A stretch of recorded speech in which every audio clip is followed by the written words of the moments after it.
कन्निमूल गणपति भगवाने शरणं कंदने सिंगार वेलने शरणं अन्नै माळिगे गुरुतम्मनिवे शरणं हरिहर सुंदर अय्यप्पन स्वामिये शरणमय्यप्पा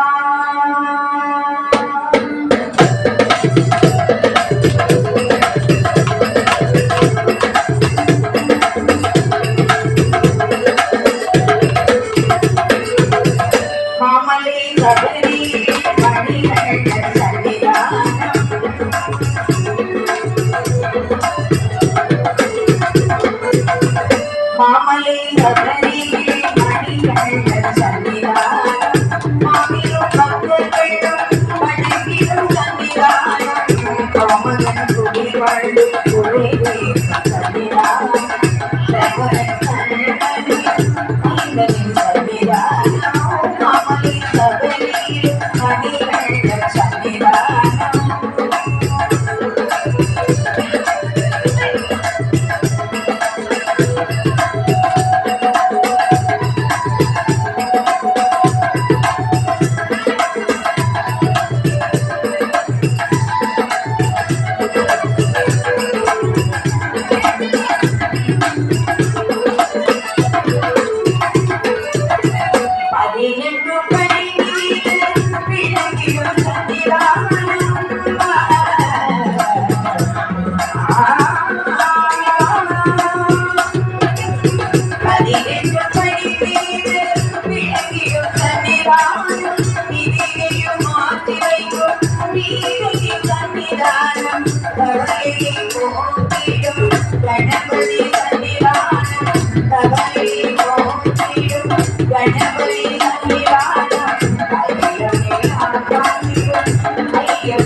बाबरी सन्निधानम नागरी सन्निधानम नाडैया नम्मयेल्लु कट्टिगा सन्निधानम नाडैया नम्मयेल्लु कट्टिगा सन्निधानम माळिगे तम्मयिनु मनगल सन्निधानम माळिगे तम्मयिनु मनगल सन्निधानम नाडैया नम्मिते कोळिवे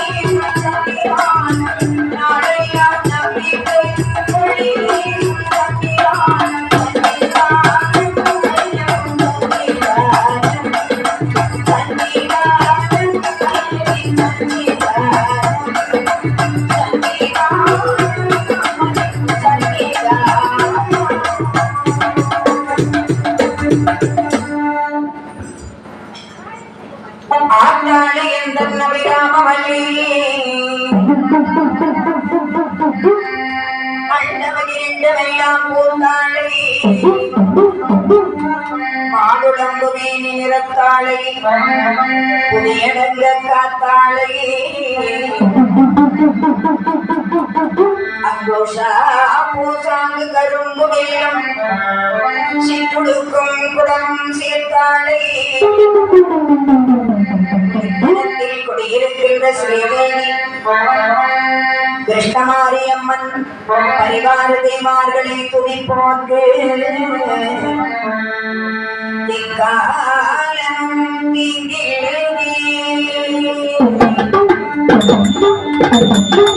வெள்ளைத்தலையுடுத்தி வெள்ளை பணி போண்டு வெள்ளை கமலத்தில் வீட்டிருப்பாள் வெள்ளை அரியாசனத்தில் அரசரோடு சரியாசனம் வைத்து தாயே ஐந்து கரத்தனை ஆடி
பகவானும் பகவதியும் ஆனந்தமாக வீட்டிருக்கிறார். அம்மையப்பனாக சரி இந்த ஈரையிலே ஒவ்வொருத்திலே தலைமை குடும்பமாக உண்மையும் சொந்த கையிலே பகவானும் பகவதியும் ஆனந்தமாக வீட்டிருக்க அந்த ஆதி பொன்னள்ளி கைலாயமலை அந்த ஆதி பொன்னள்ளி கைலாயமலை ஏற்பட்ட மலை தெரியுமா ஐயா? எப்படிப்பட்ட மலை அம்மா? அதவரு கடலில் குளித்தெழுந்த காலையிலே கடலில் குளித்தெழுந்த காலையிலே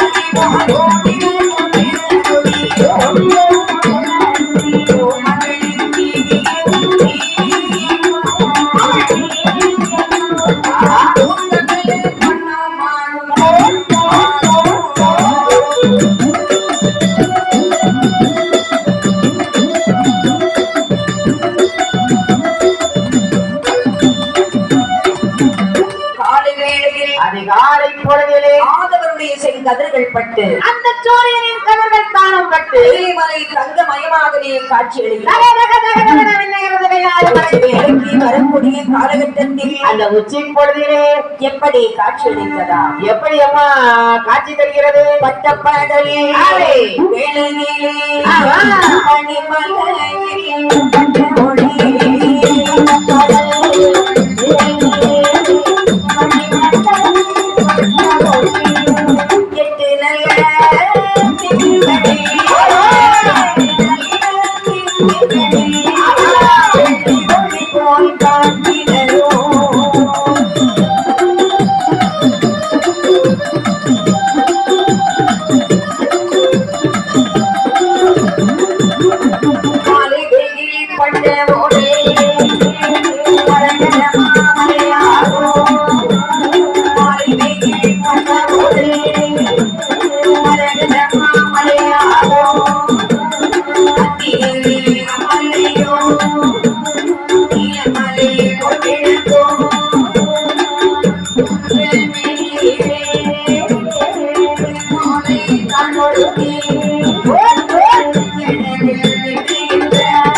மேனியிலே புலித்தோலை தான் ஒருத்தி சோழமும் கபாலமும் கையில் வைத்திருக்கிற சிவபெருமானுடைய அழகு செஞ்சல் அழகு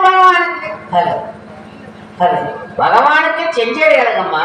ஆஹா ஆஹா அவருடைய ஜடாபாரத்தில் கொன்றை மலர் புனைந்திருக்கின்றார் சிவபெருமான். ஆஹா ஆஹா பராசக்திக்கு நெற்றி அழகு. ஞானத்தை கொடுப்பவர் என்னவா ஞானாம்பிகை, லோகாம்பிகை, தமிழ் செல்வி, தத்துவ நாயகி பார்வதா தேவி.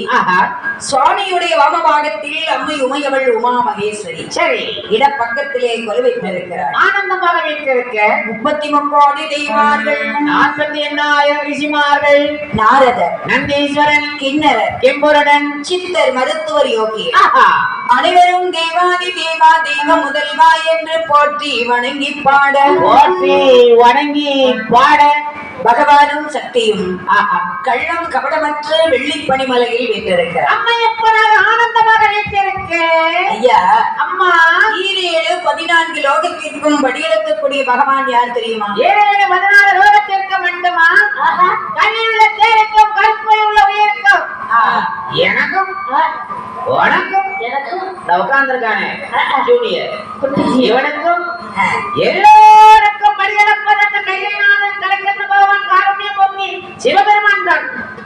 அத்துணை அந்த சராச்சரத்தில் இருக்கின்ற சகல கோடி ஜீவாத்மாக்களுக்கு அத்தனைக்கும் படியளப்பவர். எறும்பு, கடை, ஆணி முதல் அத்துணை ஜீவன்களுக்கும் படியளப்பது சிவபெருமான். இரண்டாவது ஒரு மூர்த்தி இருக்காரு. அந்த படி அரிசி அளந்து கொடுக்கிறது நம்ம சக்தி பராசக்தி தான். கடையில தான் வாங்கிட்டு வந்தேன். நீங்க கடையில தான். ஆமா, ரேஷன் கடையில போனா அங்க ஓசி அரிசின்னு ஒண்ணு கொடுத்தாங்க. சரி, ஆனா பொங்கி சாப்பிட முடியுதா? சாப்பிட முடியலையா? பரவாயில்ல, எப்பமாவது ஒரு நல்ல அரிசி கொடுப்பாங்க. அதாவது இரண்டாவது ஒரு மூர்த்தி இருக்காரு பாரு. யாருக்கு கடவுளையா? வார்க்கடலிலே சரி 5 தலை நாகமானது கப்பல் போல மிதந்து வருமா? கப்பல் மாதிரி அதை ஆனந்தமாக சயனம் செய்து கொண்டிருப்பார் ஸ்ரீமன் நாராயணன். காலதான் வடக்காக, கனகமணி தெற்காக, கனகமணி தெற்காக, முகமது மேற்காக, நெட்டையோடு பாம்பாக, ஓஞ்செழுது அசைவது போல திரைகளின் மேல் பள்ளி கொண்டிருக்கின்றார் ஸ்ரீமன் நாராயணன். ஏமா ஏமா நீங்க இங்க உட்காருங்க, நாங்க உட்காரோம். அப்படியா? ஆமா, உங்க வேலை நான் செய்யறேன், என் வேலை நீங்க. ஸ்ரீமன் நாராயணன் இந்த உலகத்தை ஓரடியால் அளந்த உத்தமன் ஸ்ரீமன் நாராயணன். ஆஹா, சரி, அவருடைய அன்றாட கடமை என்ன? பக்கத்துல யார் இருப்பான்னு பார்த்த? யார் உட்கார்ந்திருக்கா? எங்க அம்மா மகாலட்சுமி. நம்ம அம்மா மகாலட்சுமி உட்கார்ந்து கொண்டு பகவானுக்கு கால் பிடித்து விடுவார்கள், கை பிடித்து விடுவார்கள். சும்மா இருப்பாங்களா? ஏ பகவானே, இந்த 14 லோகத்தையும் காக்கும் நாயகனே, ஐயனே, அங்க என்ன நடந்தது பார்த்தீங்களா? இங்க என்ன நடந்தது கேட்டீங்களா? அது ஏன் அப்படி நடந்துச்சு? இது ஏன் அப்படி நடக்கல? அப்படின்னு கேள்விக்கு மேல கேள்வி கேட்பாங்க. ஆமா, யாரு? மகாலட்சுமி அம்மா. என் பகவான் என்ன மாதிரி பொறுமைசாலிமா? நீங்க பொறுமைசாலி. சரி, அந்த தேவி கேட்கின்ற கேள்விக்கெல்லாம் பொறுமையாக பதில் சொல்லிக் கொண்டு இந்த 14 லோகத்தை காப்பாற்ற வேணும் அவருக்கு. சரி, காக்கும் கடவுளவர். ஆமையா. மூணாவது ஒரு மூர்த்தி இருக்காரு பாரு. சத்தியலோகத்தின் நாயகன் அவர்தான் சத்திய பிரம்மன், பிரம்மதேவன். அவருடைய கடமை என்ன தெரியுமா? என்ன கடமை? உனக்கு தலையெழுத்து போட்டார், எனக்கு தலையெழுத்து போட்டார். இந்த உலகத்துல படைச்ச அத்தனை ஜீவராசிக்கும் தலையெழுத்து போட்டு பூலோகத்துக்கு அனுப்பி வச்சு ஆடுடா ஆடு, ஆடுடா ஆடு, பாடுடா பாடு, பாடுடா பாடு அப்படின்னு அனுப்பி வச்சிருக்காரு. ஆட வைத்து பார்த்திருப்பான் கண்ணதாசன் பாடுவது போல. அங்கே இந்த தலையெழுத்தை எழுதி அனுப்பி வச்சு ஆட வச்சு வேடிக்கை பார்த்தது பிரம்மதேவி. ஆட்டுவித்தால் யார் ஒருவர் ஆடாதாரே கண்ணா என்று கவியரசு கண்ணதாசன் பாடியது போல பகவான் கயிற்றை பிடித்து ஆட்டிக் கொண்டிருக்கிறார், நாம ஆடிக்கொண்டிருக்கிறோம். அதுதானே உண்மை. அம்மா, இந்த முன்னோர்த்திகளின் திருவருளாளே இந்த 14 லோகம் இயங்கிக் கொண்டிருக்கிறது. சக்தியினுடைய கருணை பார்வையினாலும் இந்த உலகம் எல்லாம் இயங்கிக் கொண்டிருக்கிறது. எப்படி இருக்கின்ற வேளையிலே, இப்படி இருக்கின்ற வேளையில் பாதாளத்தை யார் ஆண்டு வருகிறார்கள் தெரியுமா? பாதாள லோகத்தை யார் ஆண்டு வருகின்றார்? அரக்கர்கள். நாகலோகத்தை யார் ஆண்டு வருகிறார்கள் தெரியுமா? நாகர்கள். நாகர்கள். சரி. மேலோகத்தை யார் ஆண்டு வருகிறார்கள் தெரியுமா? தெய்வார்கள். தெய்வார்கள். சரி.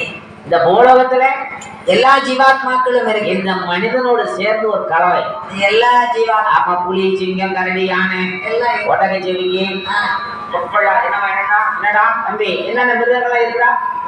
அடே தம்பி, அத எல்லாம் இருக்குடா. அது சரி, நம்ம யானை எப்படா கூப்பிட்டோம்? எப்படி கூப்பிடும் யானை? நீங்க சொல்லுவீங்களா? சொல்லுங்க. ஆமா, யானை எப்படி கூப்பிடும்? கையதான் கேட்குமா? குதிரை குதிரை எப்படி கணக்கு? குதிரை எப்படி கணக்கும்? குதிரை எப்படி கணக்கும்? கணச்சு காட்டுக்கடா. இதுல உட்காந்து கணச்சு காட்டு மைக்ல. எப்படி இன்னொருக்க கணச்சு காட்டுங்க. இன்னொருக்க உங்களை மாதிரி யாரும் கணக்கவே முடியாதப்பா. குதிரை எப்படி கணச்சு காட்டி குதிரைய. ஆடு ஆடு எப்படியா? அப்பா நீ சரி செய்வோம். நீ இதுக்கெல்லாம் சரிப்பட்டு வர மாட்டேயா? நீ ஆளுகளை பார்த்துக்கணும். ஆமா, நீ இதுக்கெல்லாம் சரிப்பட்டு வர மாட்டேன். நீ வேற எதுக்கு தான் சரிப்பட்டு வருவான்? எல்லாத்துக்கும் தெரியும். இவன் அதாவது சரி, எப்படி மூணு லோகத்தில் 4 லோகத்திலும் எப்படி 4 விதமாக வசித்துக் கொண்டிருக்கு. ஆமா, தேவலோகத்திலே தெய்வார்கள், பாதாளத்தில் அசுராள்கள், ஆமா, நாகலோகத்திலே நாகர்கள், பூலோகத்திலே எல்லா ஜீவாத்மாக்களும். சரி, ஏமா நாகலோகத்தை ஆண்டு வருகிற நாகராஜன் இருக்கின்றானே, ஆமா, அவனுக்கு ஒரே ஒரு மகை, ஒரு நாகக்கண்ணி பெண்கொடையாள். அந்த நாகக்கண்ணி பெண்கொடையாள் எப்படி இருக்கின்றார் தெரியுமா? எப்படி இருக்கிறான் தெரியுமா? எப்படியுமா? நாகலோகமானதிலே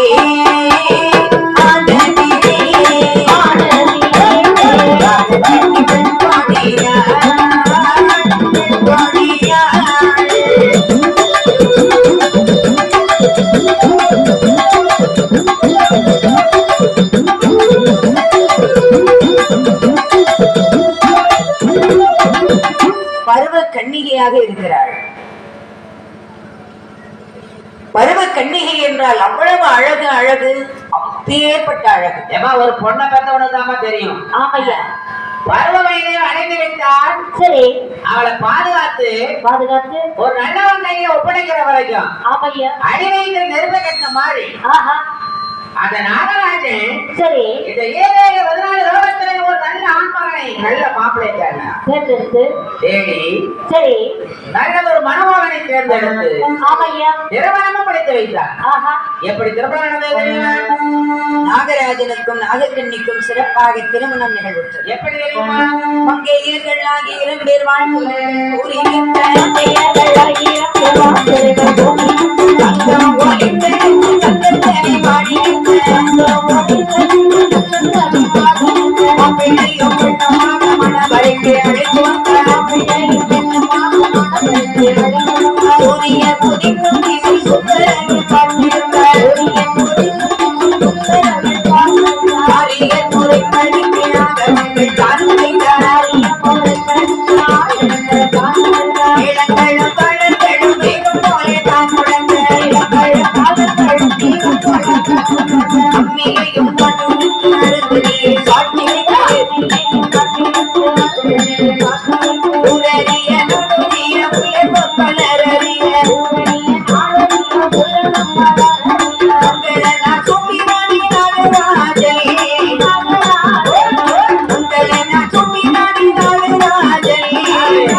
நாகராஜனுக்கும் நாகக்கண்ணிக்கும் சீரும் சிறப்புமாக திருமணம் நடைபெற்றது.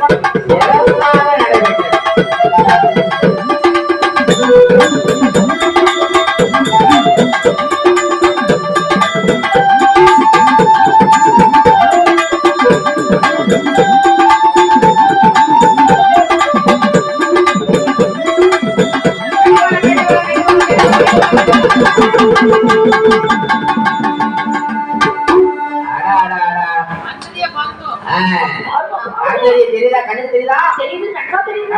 நோக்கு தெரியுதா? தெரியுது, தெரியும், நல்லா தெரியுது. நம்பிக்கை தெரியும். அள்ளி மிதிச்சு அறுதடி பார்க்கணும். ஆமா, நல்லா தெரியுதோ? தெரியுது, என்ன தெரியுது? தெரியுது. அப்பவே போய் சொல்ல ஆரம்பிச்சுட்டா. ஆமா, கல்யாணம் முடிஞ்சவனு பொய் சொல்லிதான் வாழணும்னு அன்னைக்கு சொல்லி கொடுத்துட்டா. அன்னைக்கு தெரியுதுன்னா தெரியுதுன்னு சொல்லணும். தெரியாதா? தெரியும் சொல்லக்கூடாது. ஆமா, சிறப்பாக சீரும் சிறப்புமாக திருமணம் நிகழ்வுற்றது. ஆமதாயி இல்லறத்தை நல்லறமாகவே வாழ்ந்து வருகின்றார்கள். இல்லறம் என்பது நல்லறமாகும். கணவனும் மனைவியும் அவ்வளவு ஒற்றுமையாக இருக்கிறார்கள். ஏமா 16 லோகத்துல இல்லாத ஒரு வாழ்க்கை. நாகராஜன் அந்த நாகக்கண்ணி வாழ்ந்து வர. ஆமா. ஆனா வானும் நிலவும் போல, கோபம் மனமும் போல, நகமும் சதையும் போல, அன்பும் அருணும் உடைத்தாயின் இல்வாழ்க்கை பண்பும் பயனும் அது என்று வள்ளுவ பெருந்தகை அழகாக சொல்லுகிறார். ஆமம்மா, அவ்வளவு ஒற்றுமையாகவே இல்லறத்தை நல்லறமாக வாழ்ந்து வருகின்றார்கள். கல்யாணம் ஆகி முதல் வருஷத்துல ஒரு புள்ள கிடைக்கணும். இல்லையே 2வது வருஷத்துலயாவது கிடைக்கணும். 2வது வருஷத்துலயும் கிடைக்கலையா? சரி, 1வது வருஷத்துல முக்கி முடங்கியாவது பெறணும். ஏன்னா ஓரார் பேச்சுக்கும் வீட்டார் ஏச்சுக்கும் ஆளாக வேண்டியது இருக்கும். ஆமா, எப்படிப்பட்ட உலகத்துல நம்ம வாழ்ந்துகிட்டு இருக்கோம். அடுத்த வீட்டு போற நீ பேசணும்னா நமக்கு ரொம்ப ஆனந்தம். இன்னைக்கு சின்ன திரையை திறந்து பார்த்துட்டா மாமியார மருமக எப்படி விரிக்கிறது, மருமகளை மாமியார் எப்படி விஷத்தை வச்சு கொள்றது, என்னென்ன விதவிதமா சொல்லி கொடுக்குறாங்க. அதெல்லாம் பார்த்துக்கிட்டு வீட்டுக்கு நடக்கிறது கூட குஸ்திதானமா நடக்குது. அங்கே என்ன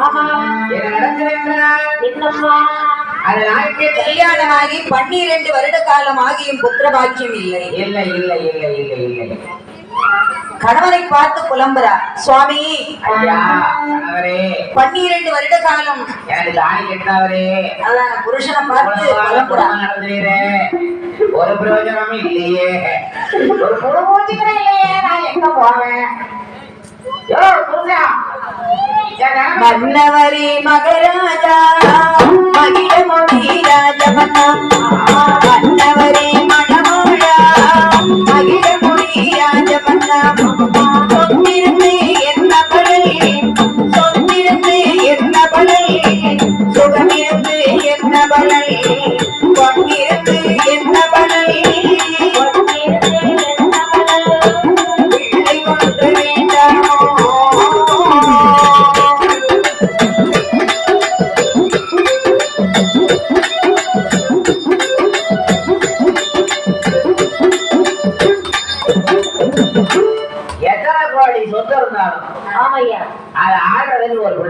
ஒரு குழந்தை வேண்டும் அல்லவா?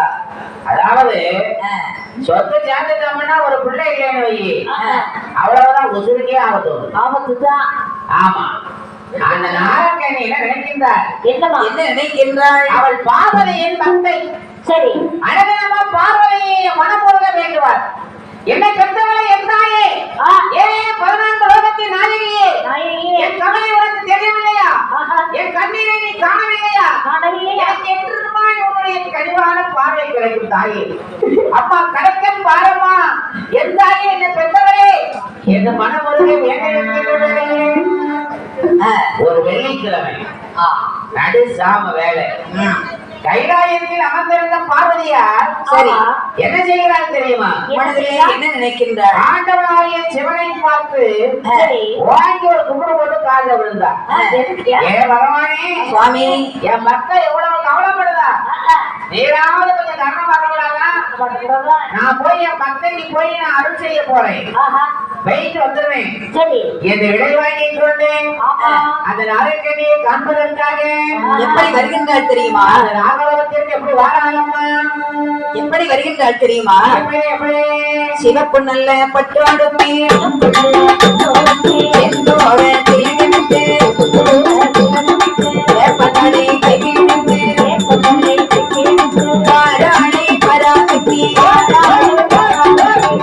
போல கைவிடுத்தாள் கையை விட்டு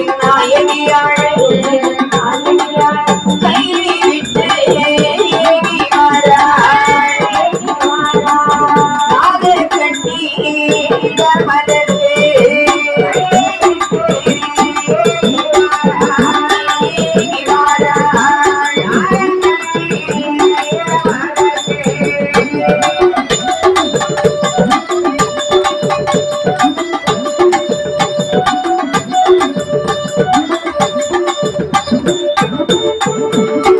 நாகக்கண்ணி பெண்ணிடத்தில் வந்து அவளுடைய கணவரிலே தோன்றி நின்றாள். அம்மா நாகக்கண்ணி, கவலை விட வேண்டாம் தாயே. அம்மா எல்லா பாக்கியங்கள் இருக்கு. எல்லாம் வச்சிருக்கியா? ஒரு எறும்புக்கு கூட நான் துரோகம் நினைத்ததில்லை. அப்படியா? ஆமாம் தாயே. உனக்கு இப்ப என்ன வேணும்? குழந்தை பாக்கியம் வேண்டும் அம்மையே. குழந்தை வேணுமா? கல்யாணமாகி 12 வருட காலமாகியும் எனக்கு ஒரு புத்திர பாக்கியம் கூட கிட்டவில்லை. ஏமா 12 வருஷமா கல்யாணம் முடிச்சு என்னமா பண்ணனே? 12 வருஷம் இல்லு பாட்டு வந்துட்டயா? ஒரு நாள் கூட லீவு கிடையாதுயா? உனக்கு இன்னும் இல்லு பாட்டாயா? லீவு இல்லாம இல்லு பாட்டா? பாருங்க தேவோ. ஒப்பனைக்கு வேண்டியதா? சும்மா மாட்டிக்கிறீங்களா? ஏமா எனக்கு ஒரு தடவை பதவியில லீவு போட்டு போடு. லீவு போட்டு புள்ளோட சேர்த்து விட்டுருமா? நாம 2 ஒரு புள்ளைய வந்துட்டு வரோம். அதனால பிள்ளை இல்லையா? அதனால பிள்ளை இல்லை. ஆமாங்க. பாத்தியாரா தம்பி? வெள்ளப்பாட்டு பாடம் வந்துட்டான். அதனால அவளுக்கு குழந்தை இல்லையா? குழந்தை இல்ல. ஆமா.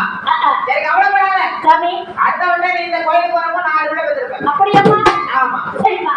என்று அதனால கவலை வேண்டாம். ஏன் கவலைப்படுவேன்? சரிம்மா. உனக்கு குழந்தை பிறக்க வேண்டும் என்றால் ஆமா. உனக்கு காலம் நெருங்கி விட்டதம்மா. அப்படியம்மா? 12 வருட காலம் கழித்துத்தான் உனக்கு குழந்தை பாக்கியம் கிட்டும் என்ற நியதி. பூர்வீக புண்ணியத்தின் அப்படித்தான் இருக்கிறது. அப்படியா தேவி? நீ என்ன செய்ய வேண்டும் தெரியுமா? என்னம்மா செய்ய வேண்டும்? என் அண்ணாவாகிய மாயவனை வேண்டி தவம் இருக்க வேண்டும். சரி. பார்க்கடலில் பள்ளி கொண்டிருக்கின்ற பச்சைமால் அச்சுதனை வேண்டி தவம் இருந்தால் ஆஹா. நிச்சயமாக உனக்கு குழந்தை கிட்டும். அப்படியே ஆகட்டும். என்னுடைய ஆசீர்வாதம் எனக்கு எப்பொழுது உனக்கு உண்டு. போயிட்டு வா. பார்க்கடலுக்கு போ. பார்க்கடல போய் தமையரு. சரி. நாராயண வருவாரு. அப்படியம்மா? ஏற வரல. எந்த பச்சை பிடிச்சு நான் இல்லவா? அங்கே இருந்து நீ பிடிச்சு போறதுனா திருநெல்வேலி பச்சை பிடிச்சு சிவகாசி பார்த்து போடும். சிவகாசியில போய் அங்க இருந்து அப்படியே பொடிநடையாவே அது சிறையூருக்கு போனேன்னு வையே. ஆமா. அங்கதான் இருக்கார் பத்திரசாயி சுவாமி. ஆமா ஐயா. கிருஷ்ண பகவான் அங்கதான் ஆனந்த சயனம் செய்துட்டு இருக்காரு. பத்திரசாயி. ஆமா. நீ அங்க போய் வரத்துக்கு தருவார். வருவாரு. என்று அந்த பகவானை தொழுது பெற்றுவா குழந்தை என்று அந்த வரம் வாங்கி வா என்று அனுப்பி வைத்தாள். ஆமா. நாகலோகம் தன்னை விட்டு தன்னை விட்டு நாக கட்டி பெற்றோனியா